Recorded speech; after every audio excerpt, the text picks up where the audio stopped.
Hi guys, welcome back to Graphic Novels, and today our lesson is about novel adaptations. So, using graphic novels to retell classic stories. So, our desired result is, what value do graphic novels have as a literary medium? By the end of this lesson, you should be able to understand how graphic novels can be used to adapt literary text and understand the story of The Telltale Heart by Edgar Allan Poe in preparation for reading graphic novel versions. So, graphic novel as novel adaptation. So, one purpose of a graphic novel can be to adapt a classic or popular novel. To adapt means to change something to make it suitable for a different purpose. So it might not be exactly the same. And we know it's definitely not going to be word for word the same because we know that a graphic novel has to be much smaller than a regular novel. So we know that they'll be using a lot more pictures and the important parts to get the story across. But here are some examples of some adaptations. So we see A Wrinkle in Time, City of Bones, Monster, Pride and Prejudice, and Coraline. So the novel adaptation purposes are to experiment with telling a well known story in a new way, to cash in on a hit. To make a classic but different story easier or more engaging. So we know that there are stories passed down from hundreds and hundreds of years. So we might want to retell that story or tell it in a new way that the language is better or easier to understand. So we know that the way that people talked 100 or 200 years ago can be very complex and confusing than the way that we speak now or that we would write something. To cash in on a hit means that maybe it's become pretty popular. Maybe there was a book release and a movie release, and now there's going to be numerous things. So they want to kind of cash in on it and give other people another medium to read it. And it can make a classic but difficult story easier and more engaging. So, for one of our assignments, you guys had to convince somebody that graphic novels should be able to be told in school. And most of you did such a great job convincing because you said that it would be easier for you to comprehend a story with pictures. It would be engaging and it would keep you occupied more than, say, a 35 chapter book.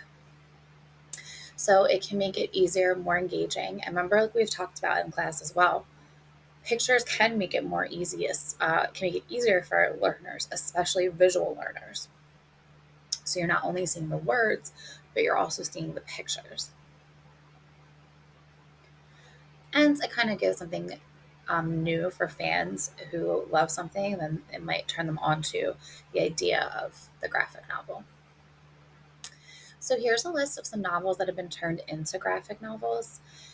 This is a very brief and incomplete list, but these are some pretty popular works, some classic stories, and some modern stories. So, The Telltale Heart by Edgar Allan Poe, which is, in my opinion, one of my favorite stories and one of Edgar Allan Poe's best works. So, I'm pretty excited that this one got changed as well.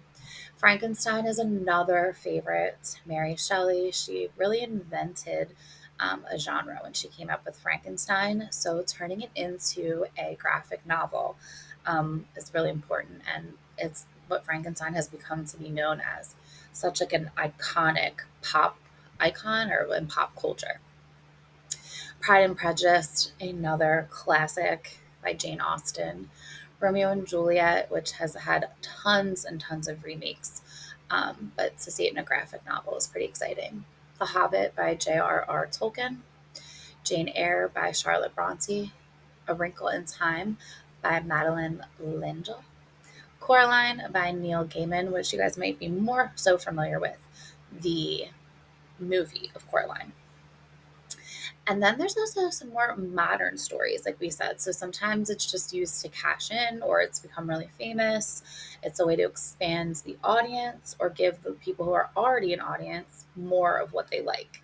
So Twilight was really, really popular with Vampires for a while, Twilight by Stephanie Meyer, Monster by Walter Dean Myers, City of Bones by Cassandra Clare, Maximum Ride by James Patterson, Vampire Academy, I know was also pretty big and important, by Rochelle Mead, pardon me, Percy Jackson and the Lightning Thief by Rick Riordan. I have heard a lot of students tell me that they love Percy Jackson, so this might be something that might really interest you. And then Miss Peregrine's Home for Peculiar Children by Ransom Riggs. So we will be reading from that list of classic is The Telltale Heart by Edgar Allan Poe and Frankenstein by Mary Shelley. So to move into The Telltale Heart, that was written by Edgar Allan Poe in 1843. The narrator, who insists that he is not crazy, which also is sometimes known as an unreliable narrator, tells us about how he murdered an old man he was taking care of, all because of the old man's creepy eye. So yeah, he loves him. He's his friend. He doesn't want anything from him, other than the fact that he cannot stand looking at his eye. So he decides he's going to murder him and tell us in great detail how he does so. So we learn how the narrator's ingenious plan to get away with the crime goes wrong because of a telltale heart. So what you guys are going to need to do is to read the short story first. Then we're going to be reading the first graphic novel of the story and compare this with the original text. Then take a look at another graphic novel of the same story and compare and contrast with the first graphic novel. And look at how each author and artist tell the story differently. So, what value do graphic novels have as a literary medium is our desired result. And at the end of the lesson, you will be able to understand how graphic novels can be used to adapt literary text, understand the story of The Telltale Heart by Edgar Allan Poe in preparation for reading graphic novel versions.